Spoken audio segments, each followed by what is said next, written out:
¿Cómo van? Perdonen la demora, pero estaba ya acomodándome. ¿Qué tal todo? ¿Cómo van? ¿Qué tal la semana de parciales?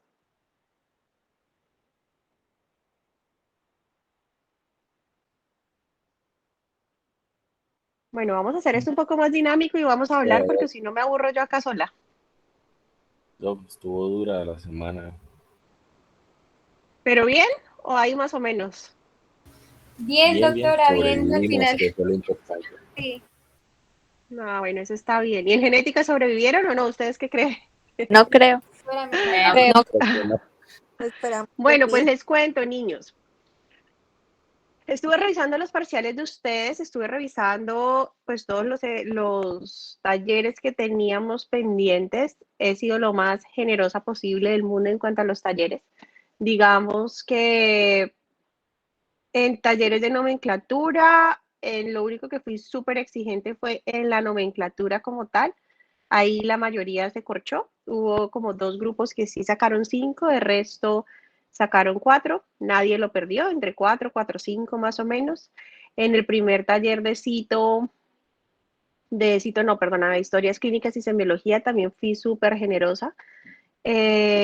Casi todos están entre 4, 4, 5, la mayoría 4, 5. ¿Por qué fui tan generosa en eso? Porque pues este corte, el parcial vale 20% y quizzes, es decir, los dos que hicimos, un 15%. Entonces, para tratar de subirles un poco la nota. ¿Listo? A pesar de eso, hubo algunos que no alcanzaron a pasar, otros que sí.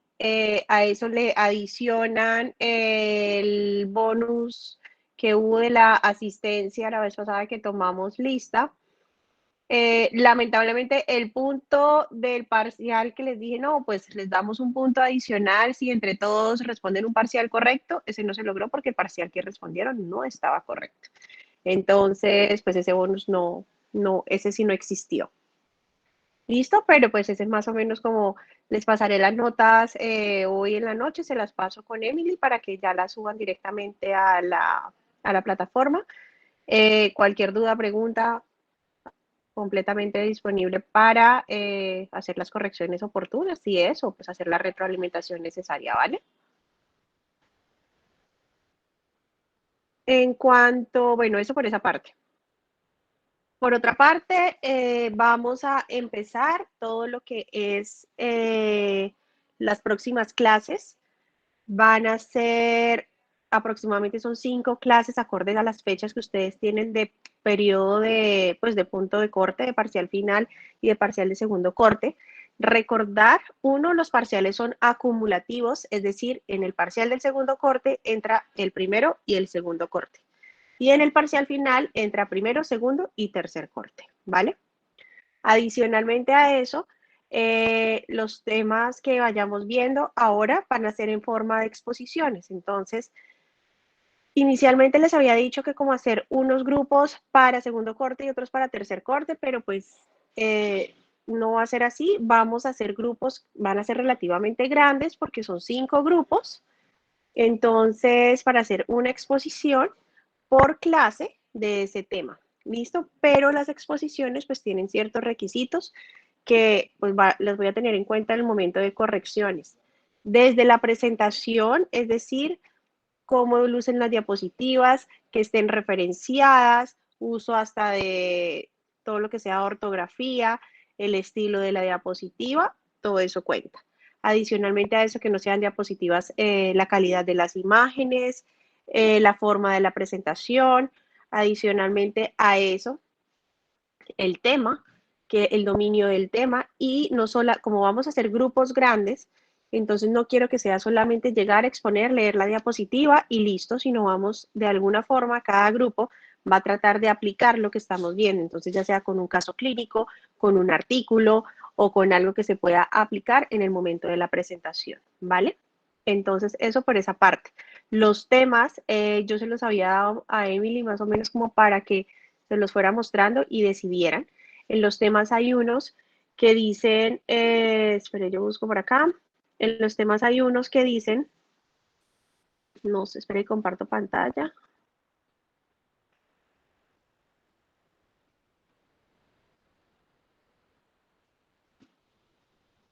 En un segundo. Ahí están viendo. Sí, Doc. Listo. Entonces, en los temas de, bueno, los temas que ya hemos visto prácticamente, pues son estos, que fueron clases magistrales, donde vimos historia clínica, semiología, normalidades cromosómicas, árbol y primer parcial.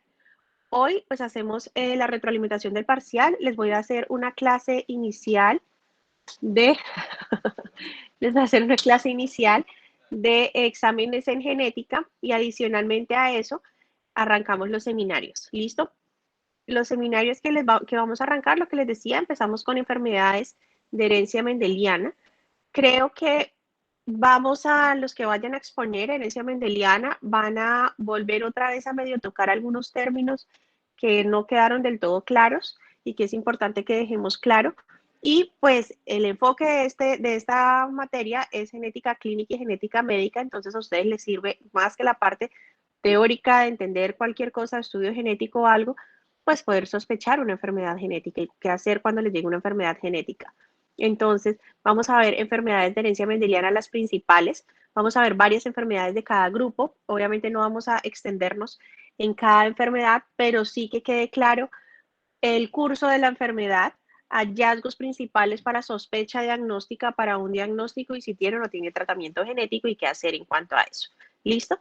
Tanto herencia mendeliana como herencia no mendeliana, es decir, en donde vamos a tener en cuenta otros mecanismos de herencia que los que hagan la exposición también deben presentarlos, todo lo que es impronta, herencia mitocondrial, para tenerlos en cuenta en cuanto a eso. Listo, epigenética, que también estén ahí asociadas, principalmente como Prader-Willi, Russell-Silver, Huntington, enfermedades mitocondriales, un MELAS, un LAKE, que estén ahí presentes. ¿Listo? Trastornos de la diferenciación sexual. Acá vamos a hablar de las clasificaciones de los trastornos de diferenciación sexual, cuál tiene tratamiento. Esto es una urgencia, esto es considerado una de las urgencias genéticas en el momento de que nace un bebé con una ambigüedad sexual. Otra es la genética del crecimiento, talla baja, es el principal motivo de consulta para ustedes. Siempre les va a llegar un médico general, pacientes con talla baja. Y no solamente talla baja armónica, sino sospechar las que no son armónicas, es decir, las displasias óseas, qué hacer, las clasificaciones y cuándo sospecharlas al menos. ¿Listo? Errores innatos del metabolismo, en donde ya tenemos ley actual de tamizaje neonatal, que ya pronto se empezará a aplicar, no solamente para hipotiroidismo, que es lo que se está haciendo, sino para mirar en qué nos puede beneficiar a nosotros. Acá ya sería el segundo parcial, donde incluiría todo lo que hemos visto. ¿Listo? Como ven, este primer corte fue solamente como las bases para poder entender y poder llevar a cabo los siguientes temas. ¿Pregunta? No, no he dicho nada del parcial todavía. A alguien se le prende el micrófono, pero no he dicho nada del parcial todavía. ¿Listo? Y ya después de eso, entonces arrancaríamos el tercer corte, en donde ya vamos a empezar todo lo que es diagnóstico prenatal, teratogénesis, herencia multifactorial. Hay muchas enfermedades, evidentemente, de herencia multifactorial, pero vamos a hablar principalmente de asma, diabetes, hipertensión, obesidad y osteoporosis, la genética del cáncer, lo que es farmacogenética y farmacogenómica, y por último, asesoramiento genético con ética, compasión, humanismo y todo lo relacionado ahí. ¿Listo? Y ahí ya sería el parcial final. Entonces, la metodología a realizar en las siguientes clases sería que ustedes hagan grupos, o sea, el grupo A, que lo vamos a hacer todos los martes en el horario que tienen establecido a las 7 de la noche, de 7 a 10, y el grupo B, los jueves de 7 a 10. ¿Listo? Entonces, las clases se dividirían en cuanto a qué, a la exposición que vayan a hacer, es una exposición charlada, lo que les digo no es solamente llegar y leerme la diapositiva, sino que realmente la entiendan, vamos a hablarla, a discutirla. Lo ideal es que todo el mundo prepare el tema para que podamos hacerla un poco más pues amena y que realmente podamos aprovechar cada una de las presentaciones. ¿Listo?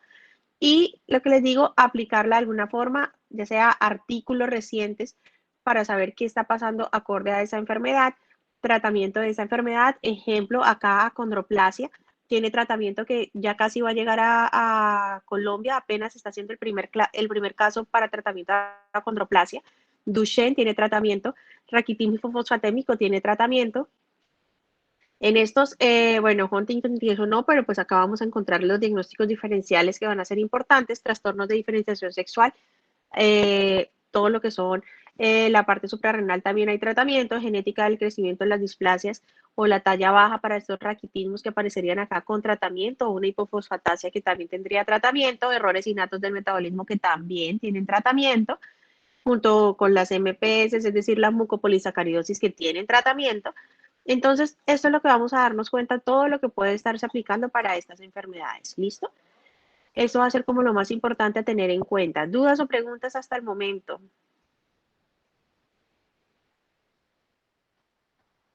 No, doctora. No, pero por Perfecto. ahora no. Listo. Entonces empezamos con la retroalimentación del parcial. Doc, una pregunta. Dime. En el cronograma, el parcial final está programado para el 25 de mayo, si no estoy mal. Resulta que los que estamos en décimo terminamos el 20 de mayo. Entonces, ¿cómo sería pues la situación? No sé. Estas fueron las fechas que, Emily, que tú me pasaste. Pues yo no sabía pues lo que le habían dicho a los de décimo. Esas son las Ok, que o están en sea, el calendario, no sé. acabarían el 20 de mayo. ¿20 de mayo qué día es? Un sábado. Sábado. ¿Y por qué acaban tan rápido? Porque para ingresar a internado, o sea, el tiempo no El daría, 1 de entonces junio. nos da. Ok, o sea, sus notas tienen que estar el 20 de mayo. Sí, para los de décimo el 20 de mayo, sí señora. Vale, pues tú presentarías el parcial entonces el 19 de mayo. O Vale, el mismo, gracias. ese. O sea, tú lo que harías es, ¿tú eres grupo A o grupo B? Ah, Perfecto, o sea, tu clase de asesoramiento genético, ético, compasión y humanismo sería el... Lo que podemos hacer, niños, es que adelantamos el parcial para todos, que nos quede en esta fecha, y para esta fecha hacemos una excepción y tratarían todos de tener la clase el martes 16 para que el jueves 18 se pueda. Sería una opción, a no ser de que nos toque cuadrar un miércoles o el viernes también como lo veníamos haciendo. Doctora, ¿y el 19 a qué hora sería? El 19 de mayo sería un viernes, lo podríamos hacer a las 5 de la tarde igual. No podemos. Por lo menos nosotros vemos salud ocupacional y ese día es el trabajo final y es un simposio y es en la tarde, de 2 a 7 de la tarde. O sea, y creo Bueno, que no sé y si los será de, bueno, martes y jueves en la noche ustedes porque no coinciden, que tienen los que tienen, el grupo B que tiene el martes a las 7 de la noche. Gestión en salud, doctora, creo que es. Hay gestión. Y el grupo A que tiene el jueves en la noche.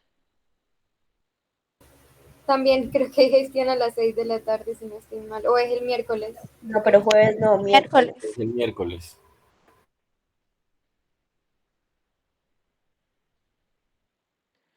Porque se podría hacer eso, lo que les digo, o sea, hacer un día la clase, o sea, el caso es, este tema sí o sí entra, o la otra, que es metemos asesoramiento genético, ética, compasión y humanismo en una de las clases, que efectivamente saldríamos entonces a las 10 de la noche, la acabaríamos de 7 a 10, y hacemos el parcial esta semana. Ahí lo vamos mirando dependiendo de la disponibilidad de ustedes. Igual el horario es de 7 a 10, obviamente pues uno trata de no demorarse de 7 a 10 porque pues después de 45 minutos de alguien estar hablando ya nadie le va a poner cuidado. Pero haríamos breaks pequeños para poderlos realizar.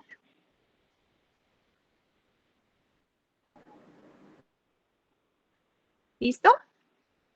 Entonces más o menos pues tenemos 2 meses para que ustedes más o menos se vayan poniendo de acuerdo en ese aspecto. listo, muchas gracias, Doc. ¿Vale?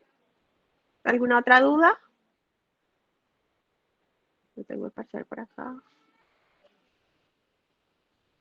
¿Todo claro? Empezamos con la retroalimentación. Esperen a ver si encuentro el parcial por acá. Parcial primer corte.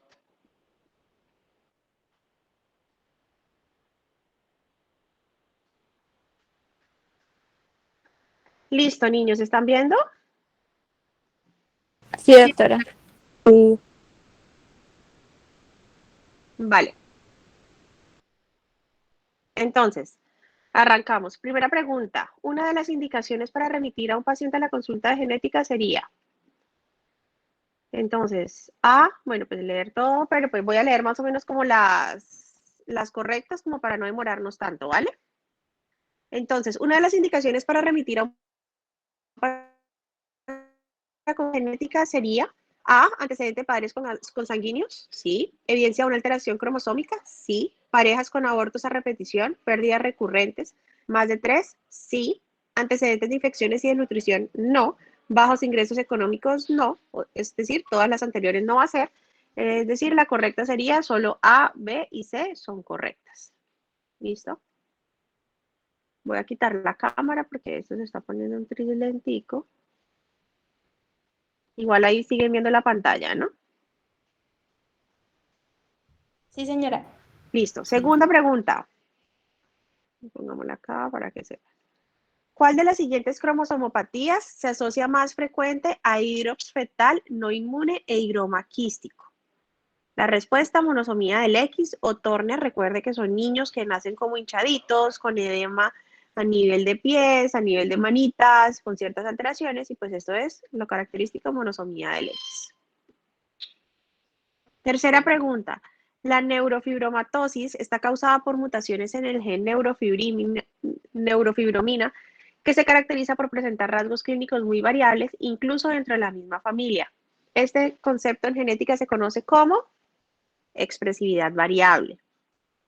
Recuerden, varias personas pueden estar afectadas en la misma familia, pero no todos van a tener el mismo cuadro clínico. Es decir, la neurofibromatosis se caracteriza porque puedan tener manchas café con leche, puedan tener algunos cefélides o como pecas en axilas y en ingle, puedan tener neurofibromas, puedan tener talla baja, puedan tener nódulos de Lisch o alteraciones en los ojos, y hay unos que tienen nódulos de Lisch y toda la vida estaban perfectos y no tenían ni idea. Otros que tienen manchas café con leche, otros que no tienen absolutamente nada, pero todos tienen neurofibromatosis. ¿Listo? Cuarta pregunta. Si se sospecha una trisomía 18 en un recién nacido, ¿cuál de los siguientes es el examen de elección? Cariofish para trisomía, secuenciación exómica, Fish para 22q11, secuenciación genómica o ninguna de las anteriores. La respuesta es Cariofish para trisomías. Ese día ustedes tenían bastante dudas sobre esta pregunta. ¿Por qué? El Cariofish para trisomías, recuerden que yo les decía, es un cariotipo y un fish. La diferencia es que el cariotipo se demora mucho más tiempo en todo el proceso de laboratorio que el fish, que sale mucho más rápido. Entonces se conoce cariofish, es porque adelantan las sondas o el fish para las trisomías, y principalmente es 13, 18, 21 y cromosomas sexuales. Es por eso que siempre va a ser cariofish para trisomías. ¿Listo?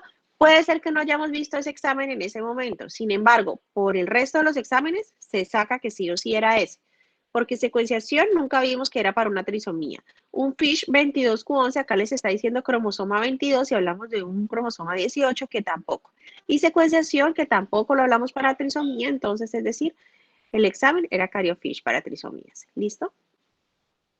Hasta el momento ustedes iban de maravilla en las respuestas que llevaban.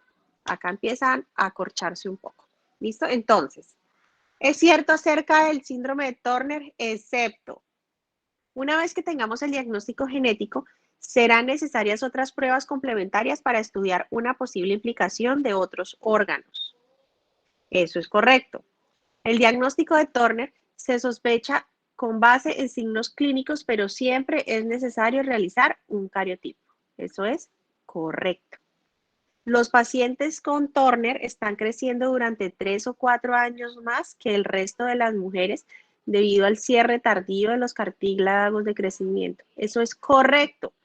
Todos decían que eso era falso. No, eso es completamente correcto. Los pacientes con Turner son de talla baja, sí, se demoran, pero crecen un poquito más tarde que las mujeres. Es por eso que ustedes les hacen exámenes de carpograma o toda la parte y ellos todavía continúan en crecimiento, a pesar de que no cierran y eso, continúan en ese crecimiento. Y la otra era las principales complicaciones de una paciente con mosaico Turner, con embarazo espontáneo, son complicaciones metabólicas. Recuerden que hablamos que los pacientes con Turner, a pesar de que sí se embarazan, es súper difícil que lo hagan de forma espontánea y la mayoría son con métodos reproductivos o de fertilidad asistida para poderlo hacer. Sin embargo, las complicaciones que van a tener no siempre van a ser metabólicas y respiratorias. Con base en eso, sí no son principalmente las complicaciones que puedan tener cardiovascular, dependiendo de la cardiopatía que vayan a tener esos pacientes con Turner en caso de que los lleguen a tener. ¿Listo? ¿Claro esto?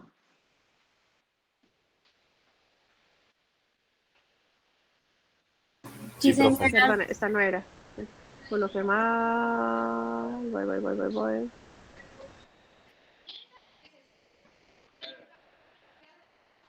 Listo. La principal causa de consulta en la pubertad de síndrome de Turner, amenorrea primaria. Esta la tuvieron bien, todo estuvo perfecto.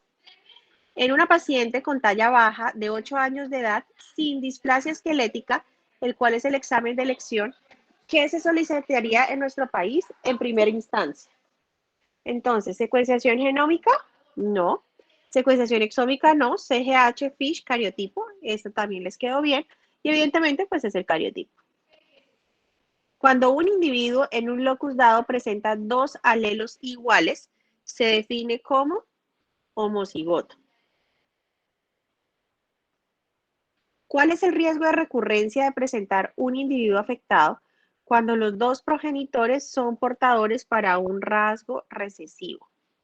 Acuérdense, siempre que tengamos herencia autosómica recesiva, el riesgo de recurrencia es un 25%. ¿Listo? En el caso de un paciente hombre con hemofilia, se presenta un mecanismo de herencia recesivo ligado a X. ¿Cuál es el riesgo de presentar una hija? 0. Una hija con la enfermedad. ¿Listo? ¿Cuál es el riesgo para una pareja de portadores de mutación para fenilcetonuria, enfermedad autosómica recesiva, de presentar un hijo con la enfermedad?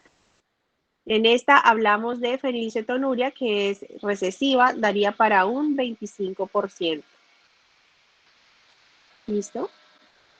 ¿Cuál es el riesgo para un paciente con síndrome de Van der Waals de presentar un hijo con la enfermedad? Acá hablamos que era esta enfermedad de mecanismo de herencia autosómica dominante. Por lo tanto, cuando hablamos de autosómica dominante, siempre hacemos referencia a un 50% afectado. Lo mismo que acá para el riesgo de una paciente con cáncer de mama con mutación en el gen BRCA1, que da para un 50% de los casos. ¿Listo? Aquí empezamos otra vez como a dudarlo un poco. Familia donde se encuentran 7 mujeres con incontinencia pigmenta y acromians. Ningún hombre afectado. De transmisión por línea materna e historia de múltiples abortos. ¿Cuál sería el mecanismo de herencia más probable? ¿Qué dicen?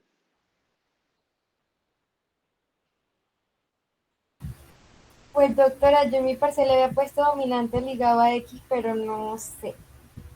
Esa era la respuesta, dominante ligado a X. No sé por qué dudaron con el mitocondrial, que colocaron mitocondrial. La respuesta es la incontinencia pigmenti, es dominante ligada a X. Estamos hablando, recuerden, ahí les está diciendo si, o sea, ¿hay hombres o no hay hombres afectados? Entonces sabemos que ningún hombre va a ser afectado. ¿Listo? Cuando hablamos adicionalmente a eso, decimos y hacemos referencia que es transmisión por línea materna. Es decir, si fuera por línea paterna, ya encontraríamos que estaríamos hablando de algo dominante. Adicionalmente a la parte de autosómico recesivo. En eso sabemos que es ligado a X porque nos hacen referencia al sexo. ¿Listo? Lo otro importante a tener en cuenta siempre es la historia de múltiples abortos. ¿Por qué se están abortando estos pacientes? Entonces, ¿qué pasa con esos pacientes cuando se abortan? ¿Qué es lo otro que tienen que tener en cuenta para poder sospechar la enfermedad? Otra pregunta. La ventaja del cariotipo sobre la CGH es, me acuerdo que la persona que estaba leyendo decía, ni siquiera sé qué es CGH.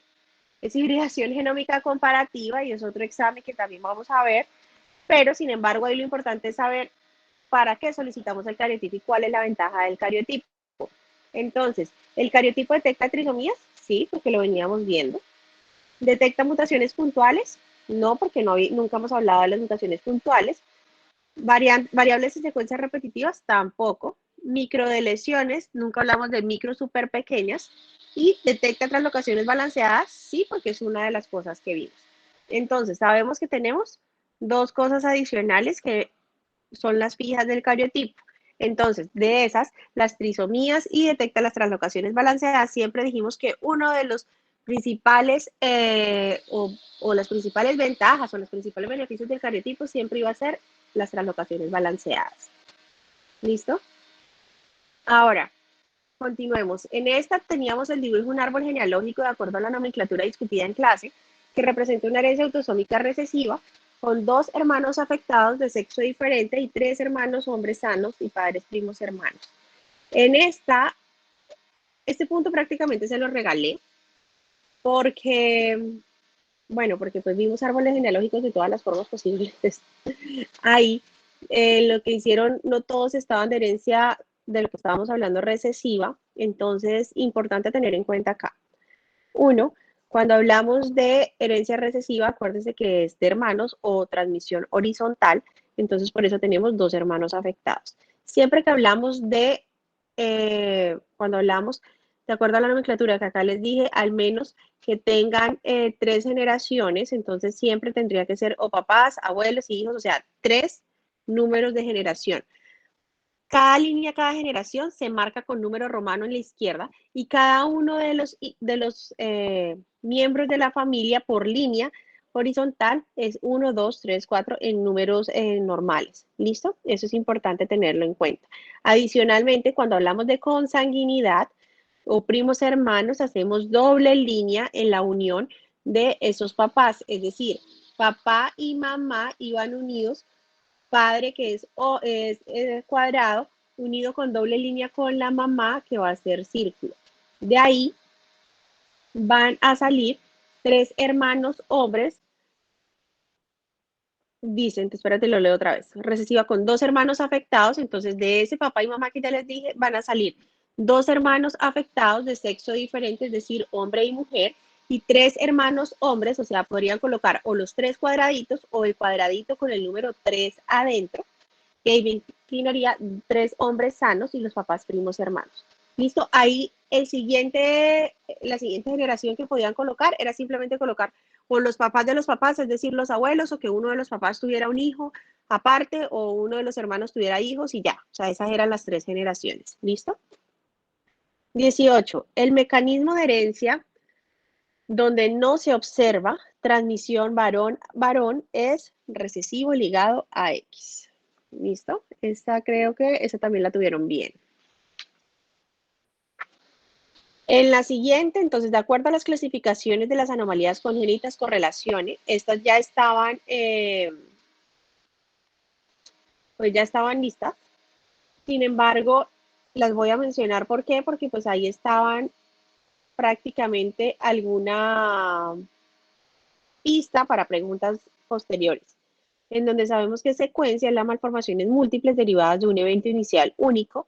La asociación son las malformaciones múltiples que se presentan juntas sin etiología identificada. C, que es deformidad, anomalía secundaria a una causa mecánica. D, que es organización celular anormal en un tejido, esto es importante. Y disrupción, alteración del tejido secundario a interrupción de estructuras normales. ¿Listo? Y la tenían acá mismo la pregunta, o sea, es que ahí abajito. Los hemangiomas capilares se consideran una displasia, niños, displasia, organización celular anormal de un tejido. Disrupción, que era lo que ustedes colocaron en ese momento, son malformaciones múltiples que son desde un evento inicial único. Es decir, ya se estaban formando algo y algo pasó que hizo que se malformara. Ejemplo, una brida amniótica o algo así que también pueda estar asociada a otra cosa. Pero la displasia es ya la forma de la organización como tal del tejido y eso es característico de los hemangiomas. ¿Listo? Mano en tridente es un signo característico de acondroplasia. Ahí sí no hubo problema. La presencia de pliegues plantares profundos sugiere la presencia de la trisomía 8. Alteraciones cromosómicas, por lo general, detectadas en edad reproductiva debido a parejas con producción de gametos desbalanceados. Esto es característico de translocaciones e inversiones, no de isocromosomas como ustedes dijeron. Acuérdense, y uno de los casos del taller de nomenclatura era que las alteraciones eran los pacientes abortadores recurrentes que tenían, y hablábamos de las translocaciones balanceadas. Ahí estaba la respuesta. ¿Listo? En las inversiones, otra pregunta, las inversiones paracéntricas después de la recombinación meiótica, ¿cuáles son los gametos que se producen? Bueno, esta pregunta yo sé que era como de las más complejas del parcial. Sin embargo, pues la respuesta no les quedó bien tampoco, pero a muchos les quedó bien, o sea, sorpresivamente, en el parcial sí les quedó bien a varios. En donde la respuesta aquí era la de que sale un gameto con cromosomas normales, uno con cromosomas acéntricos y uno portador de la inversión y uno con el cromosoma discéntrico. ¿Por qué pasa todo eso? Porque acuérdense que hay una inversión paracéntrica. Empecemos. ¿Involucra o no involucra el centrómero?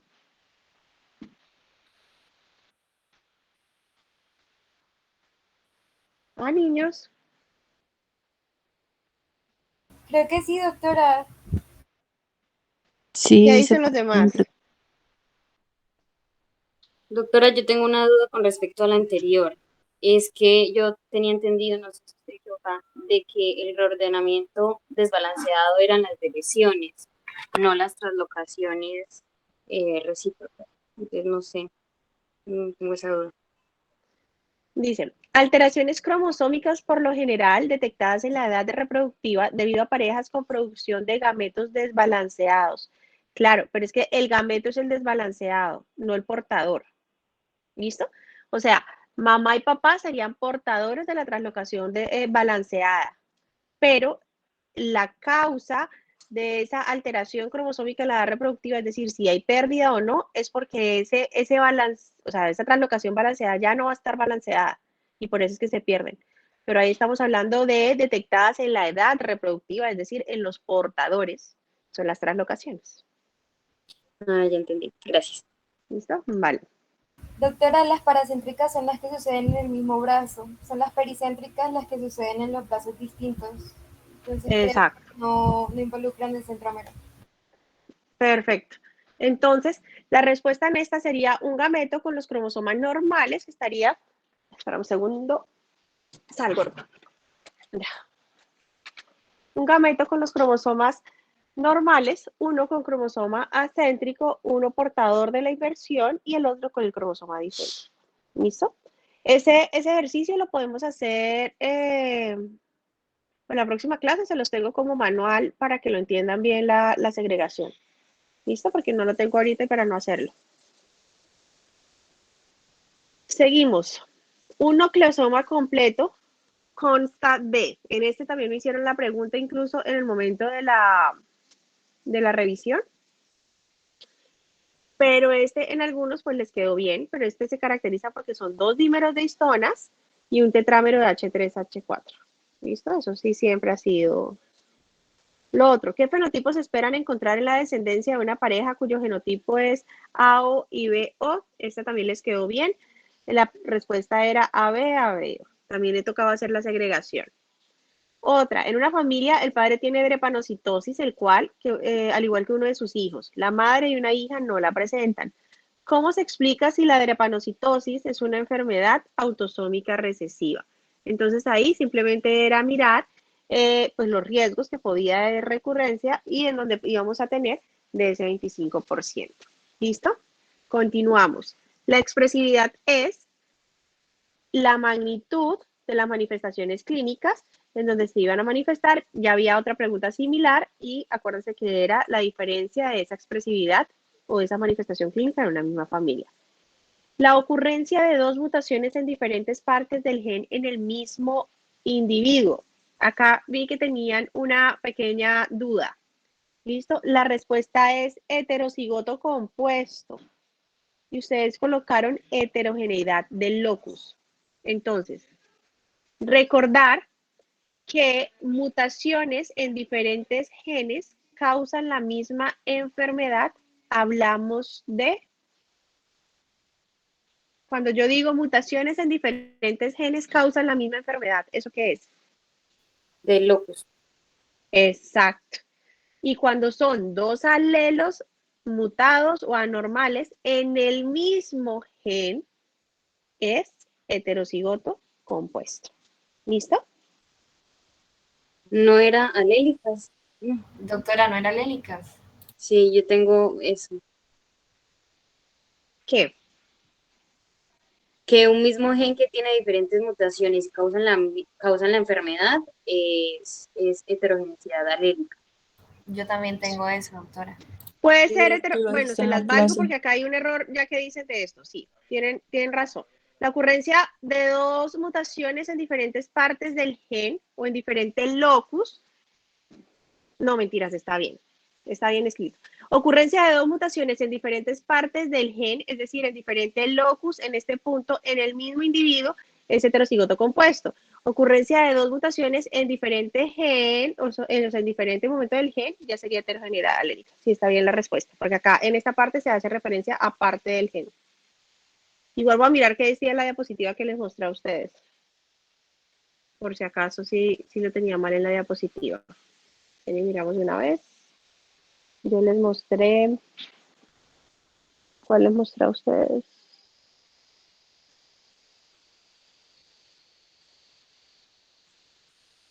Doctora, no me quedó claro, ¿me puede explicar, por favor? Sí, ya voy, dame un segundo y les miro igual el término que les coloqué acá. Y con base en eso, a ver si les quedó mal en la presentación. Sino que me estoy acordando cuál fue la presentación que les mostré la mendeliana.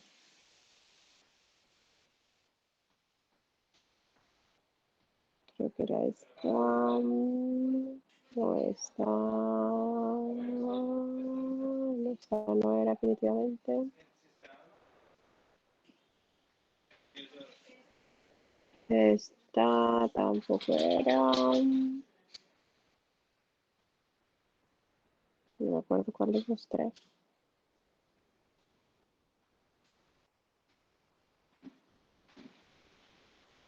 Esta fue la que abrimos ahora. Esta creo que fue la de Samuel Bautista.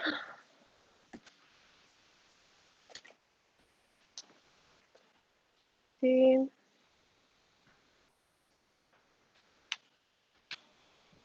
Esta acá. Dios. Dante.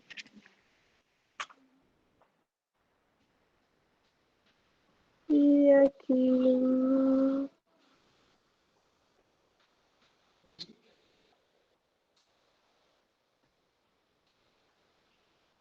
Ya voy.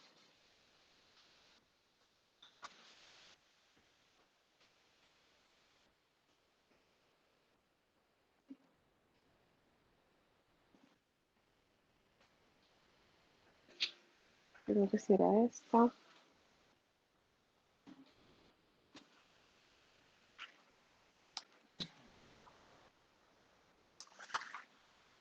¿Están viendo la pantalla? Ahora no se me mueve la flechita allá abajo, el señalador.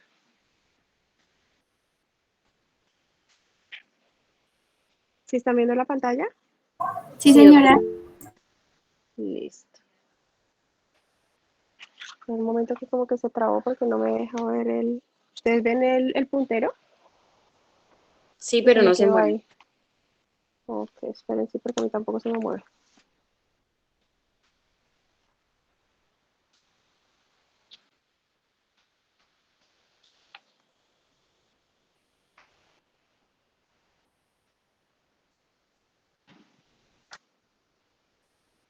¿Ahora se les mueve?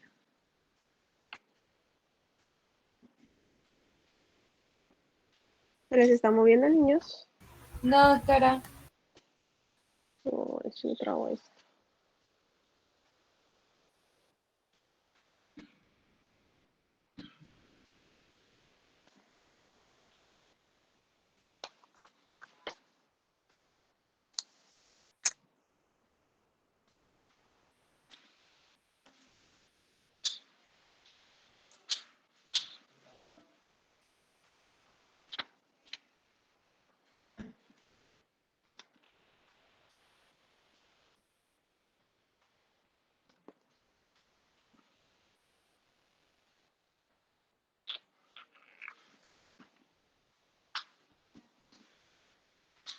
Ahora,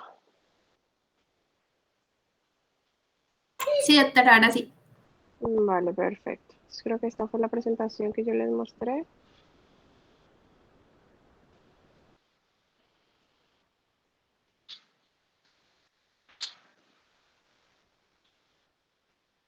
¿Sí les está pasando la diapositiva? Sí. Sí, señora. Sí, señora.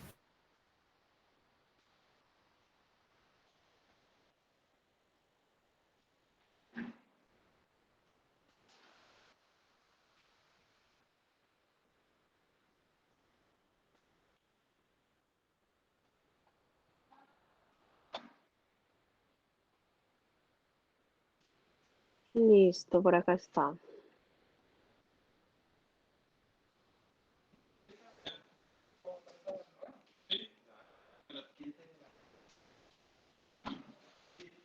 Acá.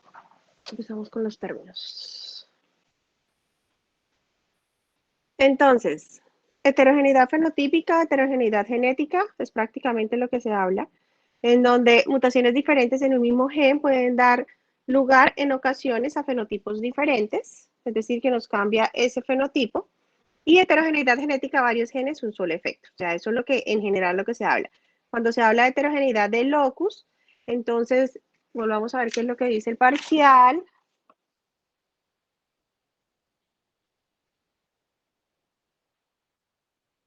Ahora que se dice parcial.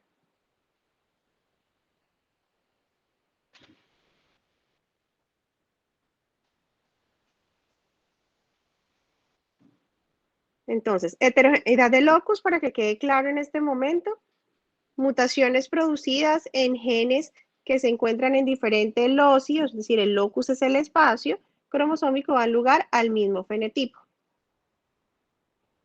¿Sí o no? Sí, doctora.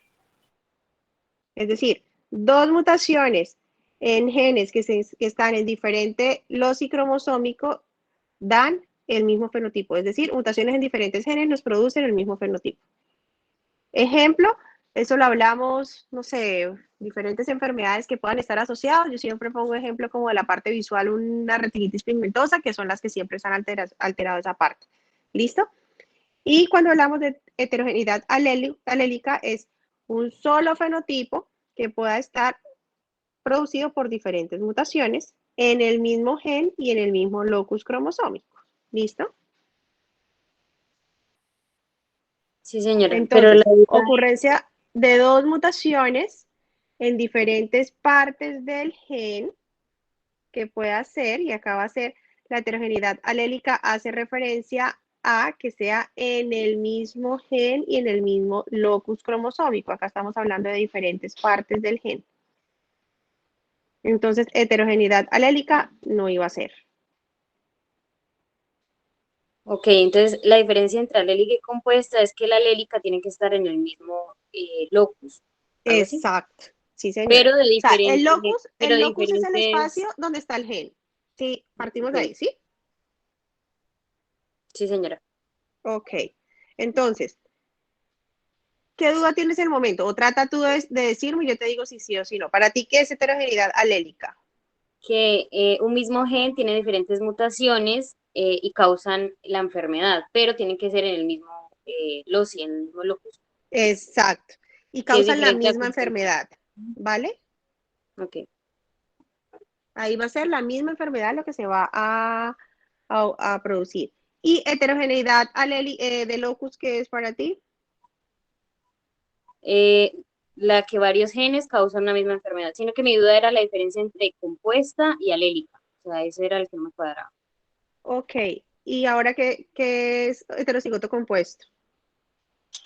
Pues según lo que dice el parcial, que ocurren dos mutaciones en diferentes partes del gen, pero no dice, no nos está diciendo que es en el mismo lugar. Entonces, como no nos dice que es en el mismo lugar, entonces no es alélica. Eso es lo que entendí. Exacto, exacto. Ahí está. ¿Listo? ¿Alguien le quedó alguna duda? No, profe. Vale. La procreación entre individuos del mismo grupo étnico, endogamia. Esa también les quedó bien. La penetrancia es la capacidad del gen para expresarse, eso también les quedó bien. Y acá la heterogeneidad fenotípica, aquí también les quedó mal. Porque mutaciones de un gen con diferente patología, que fue lo que acabamos de ver por acá, o sea, son diferente enfermedad lo que se va a producir. ¿Listo? Que hablábamos de la retinitis, que estábamos hablando de la enfermedad, de lo que mencionábamos acá en esta parte de acá. Mutaciones diferentes en un mismo gen pueden dar lugar a ocasiones de fenotipos diferentes. ¿Listo? Y ese fue el parcial, niños. ¿Muy tenaz? Sí, doctora. Sí, doctora. Sí, doctora. ¿Qué fue lo que más les pareció tenaz, niños? Todo. Es que eran preguntas muy puntuales, doctora, entonces era o sabes o no sabes. Exacto. O sabes o no sabes. Era difícil saber si, o sea, era difícil como quien dice a la de Dios, no. Digamos que el objetivo de esto, niños, no es que ustedes pierdan, porque ese no es el objetivo, por eso hacemos quizzes, por eso hacemos trabajos, por eso el valor de los quizzes y de los trabajos es bastante grande. Si ustedes ven los trabajos, es un 15% y el parcial un 20%, entonces tienen muchísimo para ayudarse. Pero pues también les digo, como quien dice, ayúdense que yo los ayudaré. Hay gente que no mandó quizzes ni los trabajos, entonces ahí ya tienen bastante puntaje menos. Adicionalmente a eso, pues hay notas en los parciales que... Hay notas de 4, por eso les digo. Pero hay notas que no son de 4. Hay notas de que para que sacaran, los evalué sobre 30 preguntas. Eran supuestamente 32 preguntas. De esa una no se hizo porque acuérdense que estaba repetida, que repetí una pregunta. Y otra que se las valí, que fue el regalo prácticamente que estaban las respuestas. Y el del árbol genealógico que no la conté. En total eran 30 preguntas. De esas 30 preguntas, para que sacaran 3 cerraditos, tenían que quedar 18 buenas. ¿Listo? Pero hay gente que tuvo preguntas que 8 solamente buenas, otros 10 solamente buenas. Entonces, hay otros que sí tuvieron 24 preguntas buenas. Profe, Dime. ¿cuándo va a mandar las notas? Dime. ¿Cuándo va a mandar las notas? Hoy. Eso. Hoy después de en la noche se las paso a Emily. Gracias. Vale. Igual, acuérdense que la vez pasada que tuvimos la clase hubo un bonus de asistencia de 0.2 que realmente suma, o sea, muchos tenían o un 2.8 y le suma 3 al parcial. Entonces, eso también les cuenta. Entonces, yo particularmente no soy de las que voy a tomar lista todos los días porque pues uno, eso es súper tedioso. Dos, ustedes ya están grandes y cada quien mira si quiere o no quiere asistir a la clase, eso es responsabilidad de cada uno. Tres, pues que ustedes sean sinceros con ustedes mismos de que si aprenden o no aprenden, eso es responsabilidad de ustedes. Sin embargo, en algún momento yo puedo decir bonus por asistencia como esa vez y eso fue un 0.2 que le sumó a varios. ¿Listo? Entonces, con ese 0.2, varios pasaron el parcial. Y a eso sumado con los otros cortes, no hubo problema. Quedan 2 cortes más en donde el siguiente corte es un 35% y el último corte es un 30% de los... Y es un 30%. ¿Listo? De eso sería el segundo corte para que sepan. El parcial vale 20%. Las exposiciones que se vayan a hacer un 10% y quizzes y trabajos o algo que vayamos a hacer en las clases un 5%. Y para el último corte va a ser el parcial 15%, seminarios 10% y quizzes 5%. O sea, realmente les estoy dando bastante porcentaje a lo que son seminarios y exposiciones y trabajos para que con base en eso, pues nos podamos mirar y pues que puedan sacar adelante adelante, obviamente, la materia, porque el objetivo es que no vayan a perder la materia, pero pues depende de qué tan juiciosos también sean ustedes cumpliendo lo que son seminarios, quizzes y trabajos, y pues tener al menos idea de lo que se va a evaluar para que se pueda sacar adelante. ¿Listo?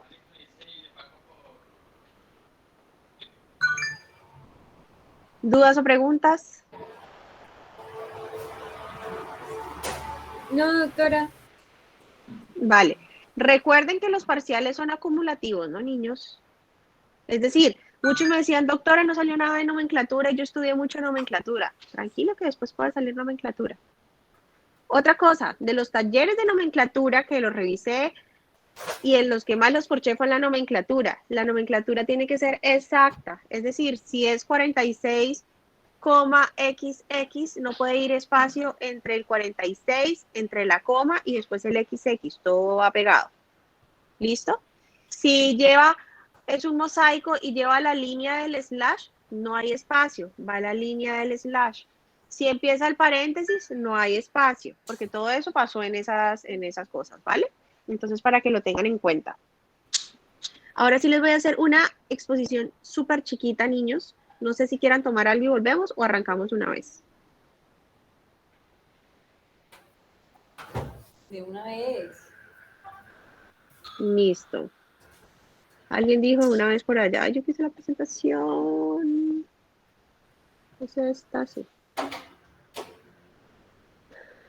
Listo, niños. Mira, les voy a hacer algo rapidito que es el enfoque diagnóstico en genética. ¿Listo? Estos son exámenes en genética. Esto lo voy a hacer porque los temas que vamos a ver de ahora en adelante, ustedes se van a encontrar con diferentes exámenes que se hacen y pues para que entiendan lo que van a hacer y que va a ser importante. ¿Listo? Entonces, generalidades, pues recordar todo lo que es ¿Hay alguien que tiene el micrófono abierto, niños? Recordar todo lo que es pues el DNA, todo lo de la parte de que es una estructura química compuesta por 4 diferentes bases que vamos a ver, que es la adenina, la timina, la guanina y la citosina, que estos en grupos de 3 van a codificar para un aminoácido. Esto es supremamente importante en la parte de secuencia, porque pues tenemos que es lo que vamos a mirar a través de estas bases. Vamos a observar la secuencia del ADN y si nos van a codificar o no para proteína, ¿listo? El gen, que es la secuencia de ese DNA necesario para hacer un producto funcional.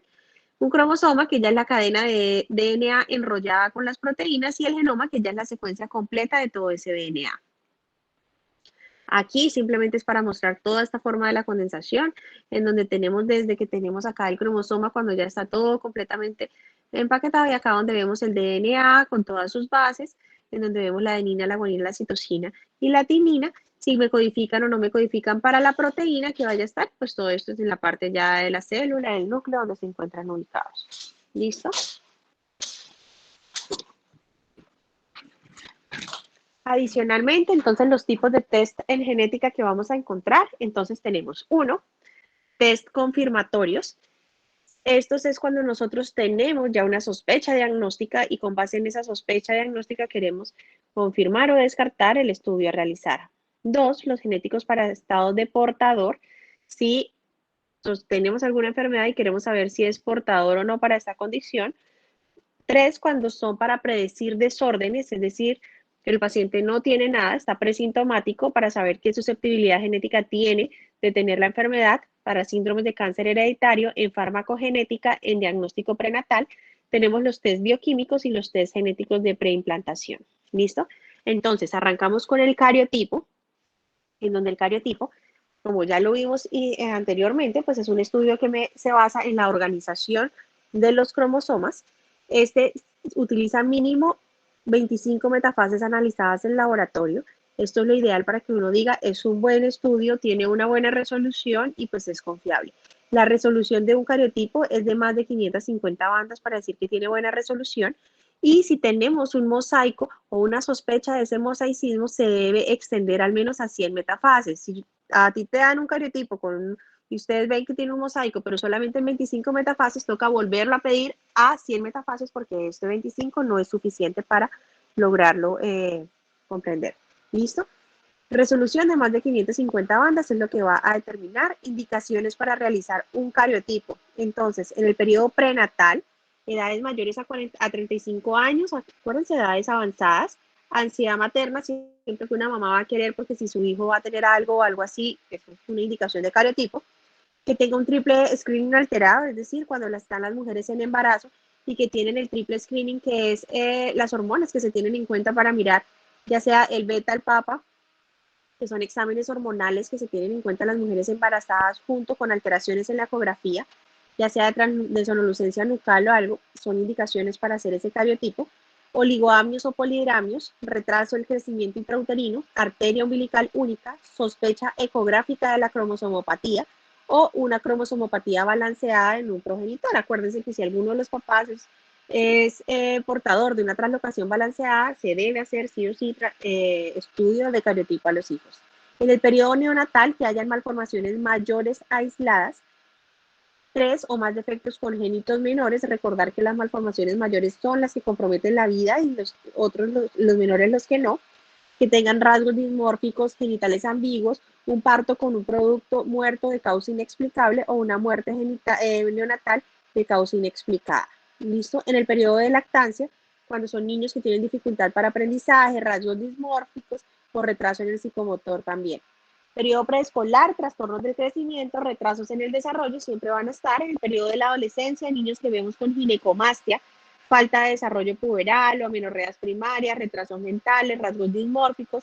En adulto, en los papás que tienen niños con alteraciones estructurales, porque toca mirar que no vayan a ser portadores de alguna translocación y pues para futuros embarazos saber exactamente ese riesgo de recurrencia, abortos a repetición, infertilidad inexplicable. O pues cuando ya las mujeres embarazadas que tengan el líquido amniótico o biopsia o algo así que se quiera realizar.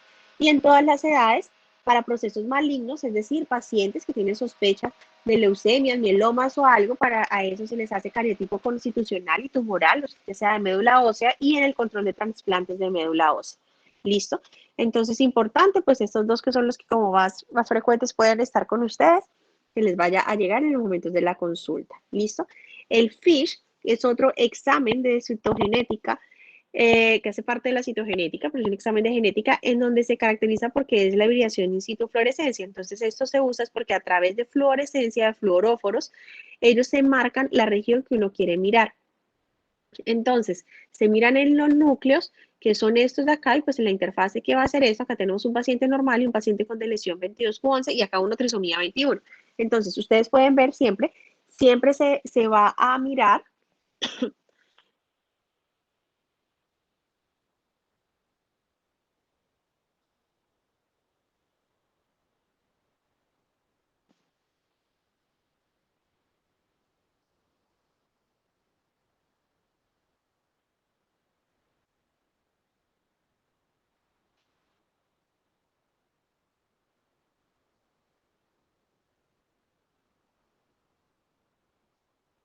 Profe,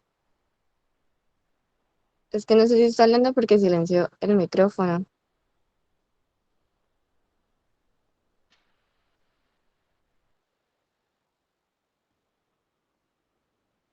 ¿Aló, me escuchan?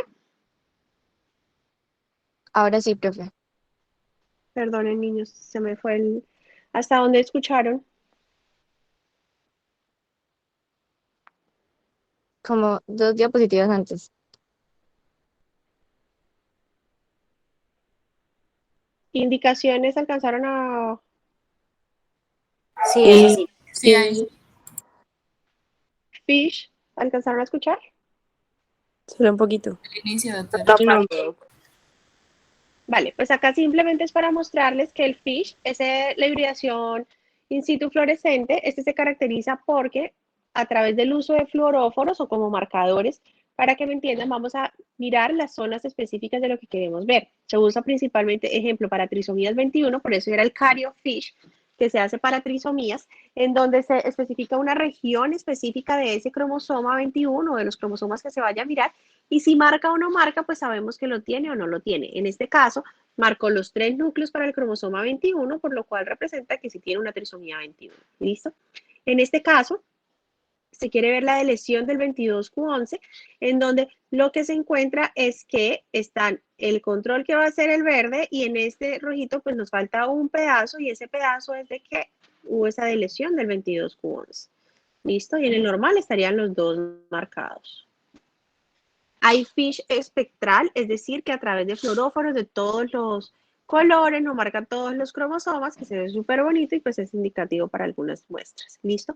Indicaciones para realizar un FISH, el marcaje de un cromosoma, la tinción completa, que es como ese espectral que estábamos viendo, aneuploidías comunes como 13, 18, 21 y XY, que este es el que se hace para en los momentos principalmente a nivel prenatal, que es el que uno quiere que le diagnostiquen rápido, para rearreglos cromosómicos, ejemplo, ese 22q11, que puede ser un rearreglo específico o por lo menos para regiones específicas que ya se tienen, ejemplo, un CRIDU-SHAT, hay sondas específicas para ese CRIDU-SHAT, de lesiones y translocaciones subteloméricas, la detección desde una megabase de microdelesiones o microduplicaciones, la identificación de un cromosoma marcador, a veces cuando se hacen cariotipos aparece un cromosoma marcador, es decir, hay un cromosoma que no se sabe exactamente cuál es, pero que hay algo de más. Para eso se utilizan ese FISH.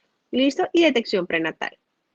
Entonces, síndromes de lesión o microdeleción que puedan estar asociados y que tienen sondas para FISH, estos que ustedes ven acá, frecuentes de los que hemos visto, pues el CRIDU-SHAT, el Wolf, Hirschhorn también lo vimos en este caso, y pues que podamos ver más adelante el Prader-Willi, el Angelman, el Williams, que son frecuentes, y el de George. ¿Listo? Ahora, cuando hablamos de hibridación genómica comparativa por microarreglos, es decir, la CGH, esa CGH se caracteriza principalmente porque lo que va a hacer es permitirme el análisis de las variaciones en el número de copias, ya sea una ganancia o pérdida de toda esa información genética. Tiene muy buena resolución. Esta abarca hasta 200 pares de bases más o menos.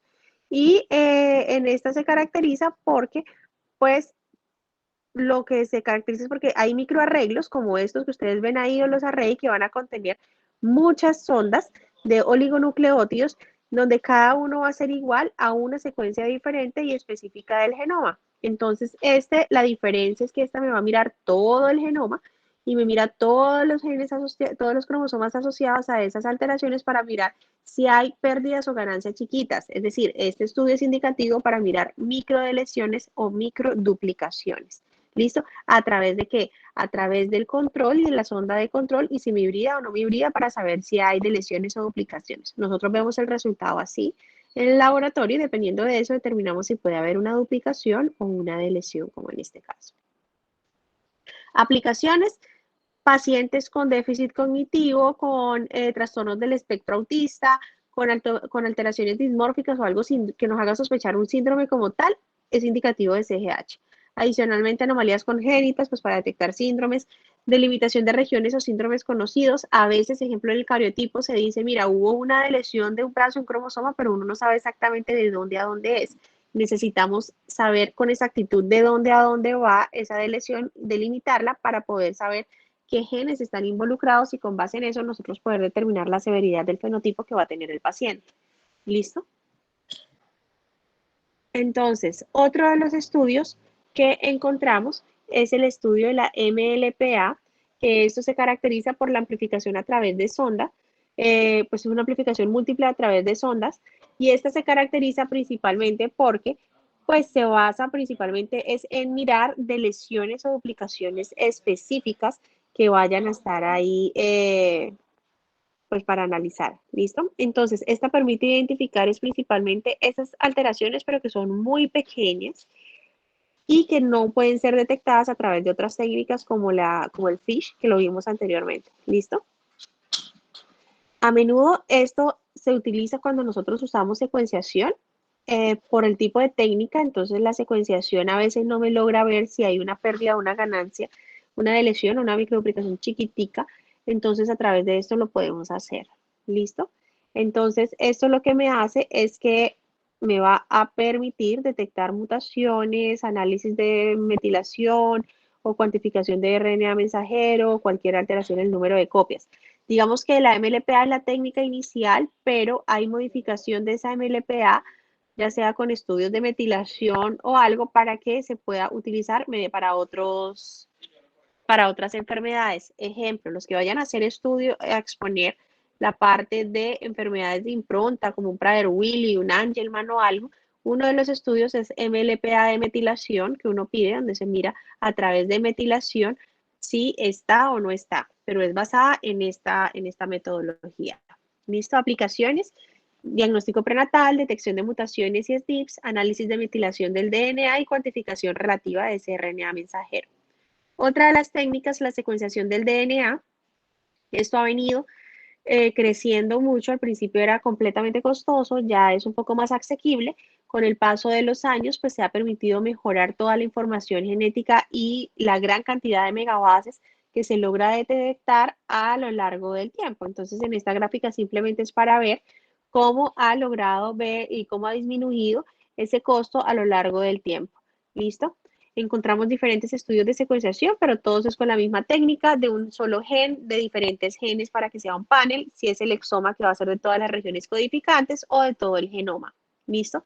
Comparación de los test que hemos visto y pues que se pueden encontrar, como para que vean y las aproximaciones y la resolución. Esta tabla es súper bonita. Ya es una tabla viejita, pero es la que les resume más o menos como las cosas, en donde aquí lo que van a ver es de una única par de base hasta todo el genoma, qué métodos diagnósticos les sirve acorde a la resolución. ¿Listo? Entonces acá miramos el cariotipo o el bandeo. Entonces, este sí me mira todo el genoma porque me mira todo el cariotipo, todos los cromosomas. Sin embargo, pues tiene una resolución que es muy pequeña. ¿Listo? O sea, pues es muy grande en cuanto a la especificidad. Adicionalmente a eso, tenemos el FISH, que sí va a ser testeado a lo que va directamente. Tenemos el array, acorde a que también me está mirando toda la parte del genoma junto con la secuenciación del genoma. Tenemos acá el exoma, que me está mirando base por base, que todo esto es lo que estamos hablando de los métodos de secuenciación. Y los otros métodos que no son de secuenciación, que están por debajo, el MLPA me mira esa de lesión o aplicación chiquitica, ya sea de metilación, y los otros más generales. ¿Listo? ¿De qué depende el tipo de la prueba genética? De lo que se desee detectar, niños. Siempre piensen en eso. Si ustedes quieren cantidad o secuencia. Si vamos a grandes cambios, es decir, estudios grandes o algo, el cariotipo, el FISH, o estudios de rearreglos para mirar síndromes de genes contiguos, microdeleciones o microduplicaciones. Y pequeños y medianos cambios para la MLPA, la CGH, que también me va a detectar chiquiticos, y la secuenciación. ¿Listo? Y cuando miramos secuenciación, también miramos mutación puntual, un gen o genes específicos, paneles moleculares, y la secuenciación exómica, ya sea clínica, un exoma completo o un exoma en trío, que es cuando estudiamos a ambos papás y a hijos, dependiendo. Y el exoma completo es que se mira todas las regiones exónicas codificantes. En cambio, en el exoma clínico, acorde a la historia clínica y del cuadro clínico del paciente, se miran los genes de interés. ¿Listo? Y en la secuenciación genómica, que esto es como el boom y pues la mayor tecnología ahora, pero pues no siempre se pide, que me mira tanto exones como intrones. ¿Listo? Entonces, ¿cuándo sospechar una enfermedad de etiología genética? Cuando tenemos principalmente alteraciones o embarazo después de los 35 años, riesgo prenatal de enfermedades genéticas, infertilidad, abortos recurrentes, malformaciones congénitas, trastornos del crecimiento y del desarrollo, retardo en el desarrollo, dudas sobre riesgo de enfermedades genéticas, familiar con enfermedad genética y cáncer personal o antes. Esto es alguna de las cosas. Evidentemente acá se quedan todas las enfermedades neurológicas, las neurodegenerativas, las metabólicas, pero pues digamos que es más o menos como para que ustedes tengan algo en cuenta. ¿Listo? Herramientas para enfermedades poco frecuentes. Entonces tenemos las preconcepcionales, las prenatales y las postnatales, es decir, antes de embarazarse, una vez están embarazados y después de que nace el bebé. Recomendaciones preconcepcionales, todo lo de ácido fólico, vacunación, control de enfermedades, eso se verá más adelante cuando vean toda la parte preconcepcional y teratogénesis. Investigar antecedentes familiares, actividades físicas, riesgo ocupacional, todo lo que nos pueda incrementar algún riesgo de alguna enfermedad para tener en cuenta esos test preconcepcionales. ¿Listo? Cuando ya hablamos de los test preconcepcionales de portadores, todos nosotros tenemos o somos portadores de varias alteraciones o de variantes que pueden ser benignas o pueden ser inciertas o pueden ser patogénicas, pero resulta que no lo sabemos. ¿Listo? O para enfermedades recesivas o para algo. Entonces es por eso que existen este tipo de test en donde lo que se quiere mirar es si la mamá es portadora o si el papá es portador, qué riesgo pueden tener o si es portador para un tipo de mecanismo de herencia, que sea ligado al cromosoma X o no, que lo puedan tener en cuenta. ¿Listo? Entonces, Parejas consanguíneas deberían. Antecedentes familiares también es indicativo, pero es para hacer en todas las parejas o todos deberíamos tener un estratégico preconcepcional, depende de los casos y de cada médico para hacerlo. ¿Listo? Prenatales, bueno, ¿cuándo hacer estas cosas? Importante, las ecografías, el ácido fólico y el hierro son importantes a nivel genético para evitar defectos de médula ósea, de tubo neural, que puedan estar, seguimiento de gestación, los test moleculares prenatales, esto sí lo vamos a encontrar, está la amniocentesis, en donde eso ya vaya a ser de vellosidades coriónicas o de líquido amniótico, vamos a encontrar dependiendo de la edad gestacional, y tenemos el NIPT, que es un test de diagnóstico preimplantacional, en donde pues ya no es necesario invadir y hacer directamente la amniocentesis, sino a través de una muestra de sangre materna se puede llevar a cabo y estudiar la muestra del bebé. ¿Listo? Y con base en eso se pueden hacer estudios para las aneuploidías, que eso es lo que se está haciendo ahora para no ser tan invasivos. Sin embargo, no siempre va a ser 100% específico y confiable. Indicaciones de test prenatales, edades superiores a 35 años, hallazgos sugestivos de cromosomopatía a nivel de la ecografía, historia previa de embarazos con alteraciones cromosómicas, antecedentes de enfermedades que no son frecuentes. Ya cuando hablamos de exámenes postnatales, hacemos referencias a tamizaje neonatal, recordar que ya se está haciendo y recordar que no solamente ahora, sino que hay muchas cosas para hacerlo. Esto es supremamente importante, niños, que ustedes van a salir en un momento en donde les puede llegar los resultados de tamizaje neonatal. Encontramos tamizaje neonatal endocrino bioquímicas, las sensoriales y la audición y visión y las cardiopatías. Hay sistemas de vigilancia y pruebas moleculares masivas para eso. Entonces tenemos, en julio de 2019 se aprobó la ley de tamizaje neonatal en Colombia. Sin embargo, pues no es que se cumpla todavía, pero ya estamos pues haciéndolo. El tamizaje neonatal básico es el que va a incluir, que incluye pruebas de hipotiroidismo congénito, es lo que se incluye en este momento. Sin embargo, ya se debería incluir para fenilcetonuria, galactosemia, fibrosis quística, hiperplasia suprarrenal, déficit de biotinidasa y defectos de la hemoglobina. Y el ampliado, que este ya va a incluir el resto de pruebas para diagnóstico de enfermedades de aminoacidopatías, acidoherbias orgánicas o defectos de la beta-oxidación, que ya van a ser otras enfermedades adelante. ¿Listo? Todo, a partir de eso, todo niño que nace va a tener derecho a que se le realice un tamizaje neonatal que vaya a incluir el básico, el auditivo, el visual y todo lo marcado dentro de la ley. ¿Listo? En esto es importante cuando les hablaba de estos tamizajes, que ahí requieren también un tamizaje auditivo y de visión, que este se está haciendo. Tenemos el de las cardiopatías, niños que a pesar de que no se haga siempre, hay algunos pediatras que son súper juiciosos y también lo hacen.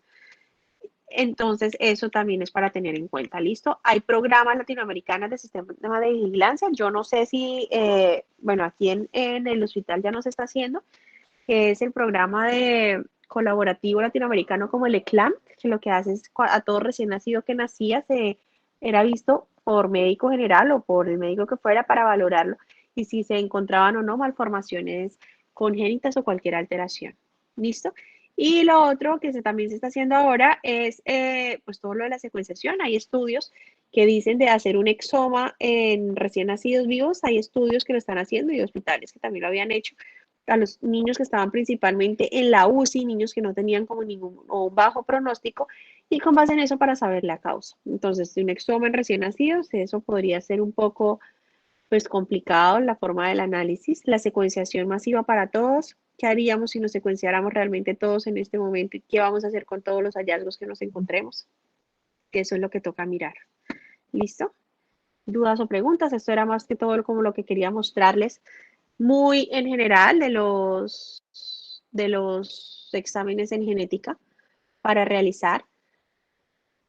De lo que hacemos, las indicaciones, obviamente eso es algo general, niños, sin embargo es para que tengan idea de los diferentes tipos de exámenes. Acá se quedan un poco pues faltando otro tipo de exámenes, como son los exámenes de los estudios de impronta, de análisis de tripletas, que también van a estar, el estudio de Sauerblot o los otros para mirar todo lo que es estudios bioquímicos que puedan estar ahí asociadas de cromatografía líquida, PCR, o sea, todo. Pero digamos que en general acá pueden estar un poquito resumidos para saber esos exámenes. ¿Dudas o preguntas?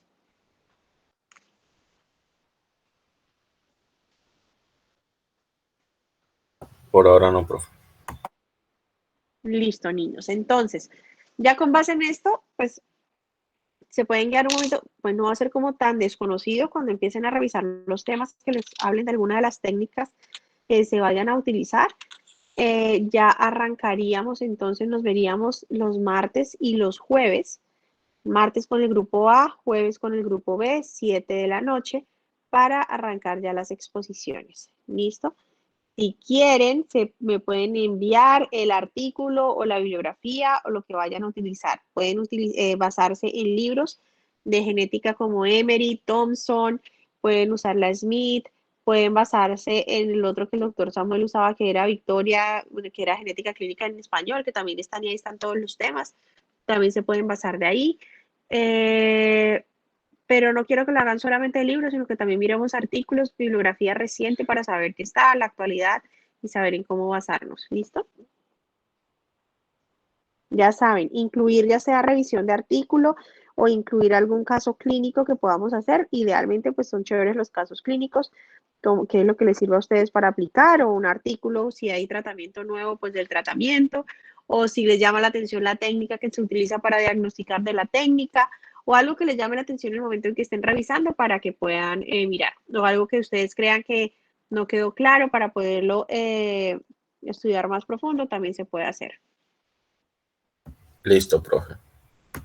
¿Listo? Entonces, ahora Emily, más o menos dentro de una horita te envío las notas para que, pues yo todavía no las puedo subir, entonces yo le dije al doctor Samuel que se las enviaba a él también para que ustedes las suban, las compartes con tus compañeros, no tengo problema, y para que me digan lo de los grupos, recuerden. Entonces son 5 temas a exponer, es decir, uno cada día. Divida el grupo A en 5 grupos que van a ser varios y divide el grupo B en 5 grupos que van a ser varios. ¿Listo? Para las presentaciones, todos exponen con cámara, que los quiero conocer mientras vayan exponiendo, ¿vale? Sí, doctora. Sí, profe. Y listo. Nos veríamos entonces, niños. Cualquier cosa, quedo pendiente y atenta. Bueno, profe, gracias. Vale, que descansen. Feliz noche. Hasta luego. Chao. Hasta luego. Hasta luego.